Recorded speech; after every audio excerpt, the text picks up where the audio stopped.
हमको स्कूल बनाने का तजर्बा है, हमको अस्पताल अच्छे करने का, दवाइयां गरीबों के लिए ऑपरेशन फ्री मुफ्त देने का तजर्बा है, हमको बिजली मुफ्त देने का तजर्बा है, हमको 44,500 नौकरियां 2.25 साल में देने का तजर्बा है। हाँ, हमको लोगों को लूटने का तजर्बा नहीं है, हमको ढाबों में हिस्सा डालने का तजर्बा नहीं है, हमको रेत खनन उनमें हिस्सा डालने का या ट्रांसपोर्ट छीनने का तजर्बा नहीं है।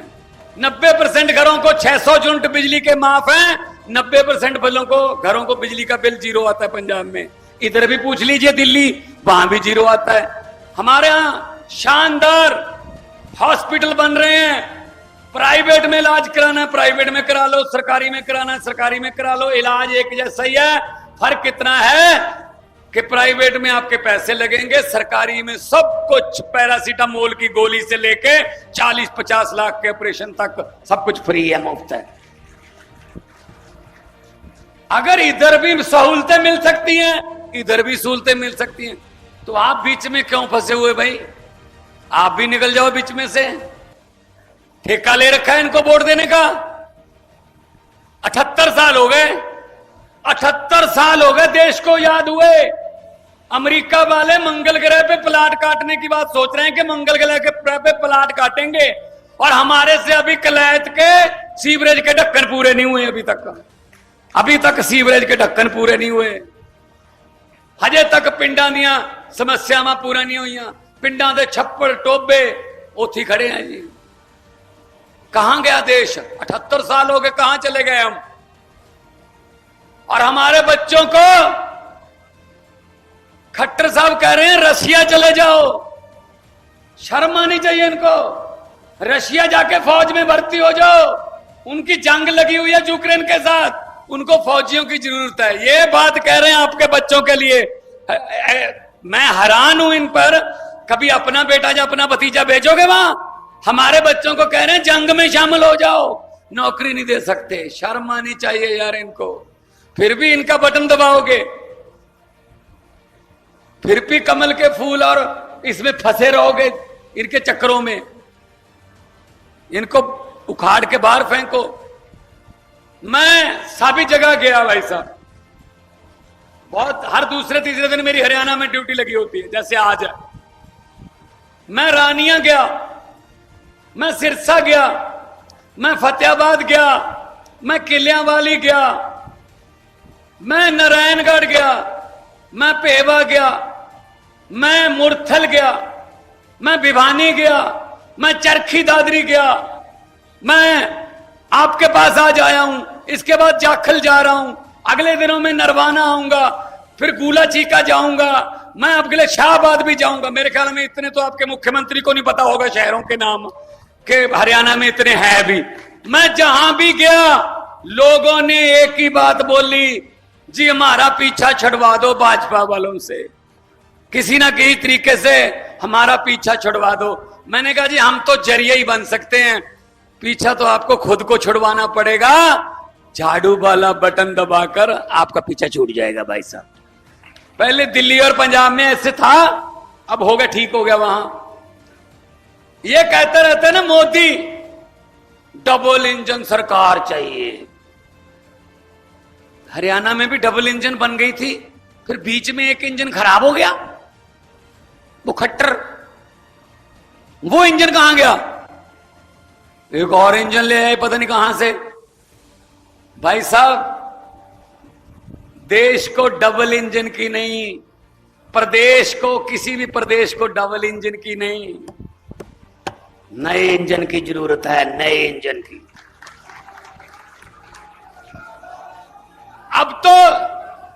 अब तो डीजल वाले और कोयले वाले इंजन भी रिटायर हो गए, इनको भी रिटायर कर दो। डीजल कोयले वाले इंजन है ये, नए इंजन लेके आओ, नए इंजन, नए लड़के लड़कियां, अच्छे नवे, नवा खून, नवे विचार, नवी पार्टी, फिर काम बनेगा भाई साहब। वरना इनके खून में भ्रष्टाचार इतना भर गया है कि ये ना चाहते हुए भी रिश्वत ले लेते हैं। और हमारा भी इतना इनसे मन भर गया है। एक बार क्या हुआ, मैंने एक सीडी में किया था ये, जब मैं आर्टिस्ट के तौर पे था, कि नेताओं की झूठ बोलने की आदत को लोगों ने कितना अपने खून में बसा लिया कि नेता हैं, झूठ ही बोल रहे होंगे। तो एक बार क्या हुआ, दिल्ली से 30-40 नेता मनाली घूमने के लिए निकले। अच्छी बस उन्होंने किराए पे ली, एसी बस, और सिक्योरिटी जो थी वो सड़क पर लगाई। अपने साथ गनमैन नहीं रखे, कहते प्राइवेसी रहती है। जा रहे हैं अंताक्षरी गाते हुए 40 नेता देश के बड़े बड़े। हमारे देश के नेताओं पर हमारा कितना यकीन रह गया कि झूठ बोलते होंगे। ये सुनना, बता भी देना, भगवंत मान आया था कलैत में, ये कह के गया था। जा रहे हैं ये करनाल से होते हुए, पिपली होते हुए, शाहबाद अंबाला होते हुए, पंजाब में राजपुरा के पास जैसी पंजाब में एंट्री हुई, राजपुरा से 10 किलोमीटर पहले बस एक गड्ढे में पलट गई। वहां किसान कोई खेतों में काम कर रहा था, कसिया था उसके पास, उसने ऊपर मिट्टी डाल दी। अब सिक्योरिटी को चिंता हुई कि बस एक पॉइंट से दूसरे पॉइंट तक नहीं पहुंची। उन्होंने सर्च करना शुरू किया। उसी किसान से पूछा कि भाई साहब, इस रंग की और इस नंबर की एक बस थी, आपने देखी? वो किसान ने कहा हाँ देखी, इस गड्ढे में पलट गई थी। कहते अब कहां गई? कहता मैंने ऊपर मिट्टी डाल दी। सिक्योरिटी वाले ने पूछा इसका मतलब उसमें सवार सभी 30-40 नेता थे, वो मर गए थे? तो किसान ने कहा सभी नहीं मरे थे, अभी 20-25 जोर जोर से चिल्ला रहे थे कि हम अभी जिंदा हैं, हमें बाहर निकालो। मैंने सोचा नेता हैं, झूठ ही बोल रहे होंगे, मिट्टी डालो। ये हालत है इनकी भाई साहब। हम यकीन करने को तैयार नहीं है ये सच बोल रहे होंगे। हर बात पे जुमला, हर बात पे जुमला। और मुझे बड़ी खुशी हुई यहां आके मुझे बताया गया, हमारी कलैत की टीम ने, हमारे हरियाणा की टीम ने, कि आप सबके खाते में 15-15 लाख पहुंच चुके हैं। आ गए जी 15-15 लाख, जो मोदी ने आए नहीं। आप तो कह रहे थे आ गए, हमारे भी नहीं आए, हमारे भी नहीं आए। चिंता मत करो, हमारे भी नहीं आए। जेड़े रोग नाल बकरी मर गई वही रोग पठोरे नू, हमारे भी नहीं आए और आएंगे भी नहीं। 15 लाख की बात छोड़ो, जो हमारे घर में 2-4 हजार रुपये इमरजेंसी के लिए रखे हुए थे, नोटबंदी करके वो भी ले गए निकल लगा के, नोटबंदी के। भाई साहब नीचे, मेरी फोटो चाहे नीचे चलो चाहे ऊपर से, मैं ऐसे ही आता हूं, कोई प्रॉब्लम नहीं है। मैं कोई इससे सुंदर नहीं हो सकता, मैं आराम से। तो नोटबंदी का सबसे ज्यादा शिकार कौन हुआ? हमारी माएं बहनें। माओ बहनों की एक आदत होती है, अच्छी आदत होती है वो, कि वो पति को बताए बिना कुछ पैसे रख लेते हैं।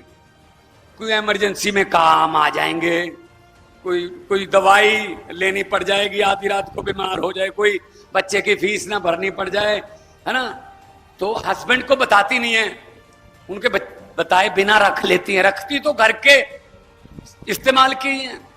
अब नोटबंदी कर दी मोदी ने। अब जब पता चला नोटबंदी कर दी, नोट तो कुछ चलेंगे नहीं। अब ना बताने के लायक ना छुपाने के लायक। अगर बताती हैं तो घर पे लड़ाई होती है। पति कहता कहां से लाई है ये पैसे, कुंडी लगाई आपने, कहां से लेके आई है? नहीं बताती तो वैसे कागज बन जाएंगे भाई साहब, बैंक में जा नहीं सकती अकेली। बहुत भाई साहब बुरा हुआ। यही बात मैंने पंजाब में एक रैली में बोल दी नोटबंदी के बाद। जब मैं गाड़ी में जाने लगा तो मेरे पास मेरा शीशा खुलवाया, 3 माएं बहनें आई, तो नीचे कर बेटा, मेरे सर पे हाथ रखा, कहती जीता रहा बेटा। मैंने कहा जी नमस्कार। कहते बिल्कुल सही बात बोली है, नोटों वाली माइके से बदला के लाई है, माइके से। वहां जाके अपने भाई को, अपने बाप को कहा ये पैसे बदलवा ले। मोदी को क्या पता ये बातों का? मोदी को क्या पता इस बात का कि घर पे क्या दिक्कत होती है। सो इसलिए मैं कहने आया हूं कि इनकी बातों में मत आना। ये क्या करते हैं? ये लॉलीपॉप देते हैं। ये महीना लॉलीपॉप वाला है, एक महीना पूरे लॉलीपॉप वाला है। एक तो कर दिया, जैसे करते ना 100 रुपया सिलेंडर सस्ता कर दिया मोदी ने, कमाल कर दिया। अरे 1000 रुपया महंगा किसने किया था? महंगा भी तो खुद ही किया था।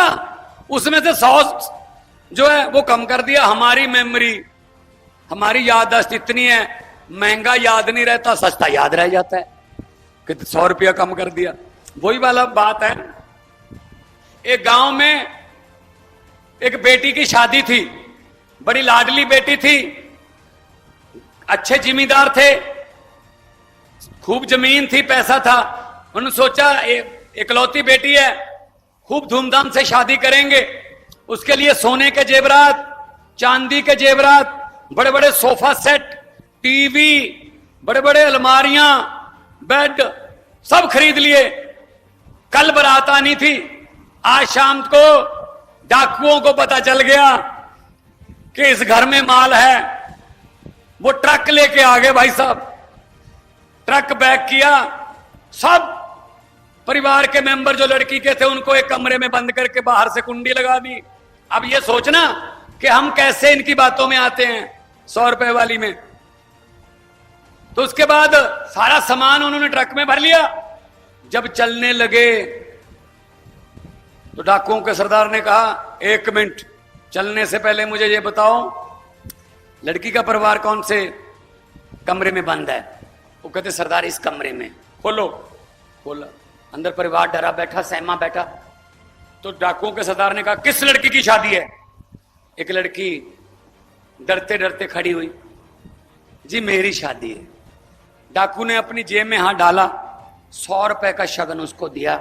उसके सर पे हाथ रख के बोला, बेटा जीते रहो, बुढ़ सुहागन हो, वो तंदुरुस्ती बनी रहे, आपकी जोड़ी बनी रहे, भगवान सारी दुनिया की खुशी आपकी झोली में डाले। ये कह के अपना सामान लूट के ट्रक ले गए।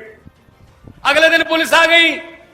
भाई साहब अगले दिन पुलिस को लड़की के परिवार का एक भी बंदा पुलिस के पास डाकुओं के खिलाफ FIR लिखवाने के लिए तैयार नहीं हो रहा था।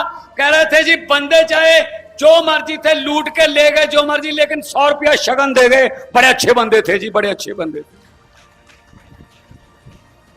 जो सामान लूट के ले गए वो नहीं याद, जो 100 रुपया शगन दे गए वो याद रह गया। हम भी ऐसी करते हैं। ये मोदी ने, खट्टर ने पौने 5 साल, पौने 10 साल हरियाणा को लूटा, लेकिन जी 100 रुपया सिलेंडर सस्ता कर दिया जी, आखिरी महीने में कमाल कर दिया जी। बस ये हम करते हैं। इससे बचिए। ऐसे आपको और कोई समझाने नहीं आएगा भाई साहब। इतनी आसान भाषा में कोई समझाने नहीं आएगा आपको। ये समझ आ रही है ना? हाथ खड़े करके बता दो। हाँ,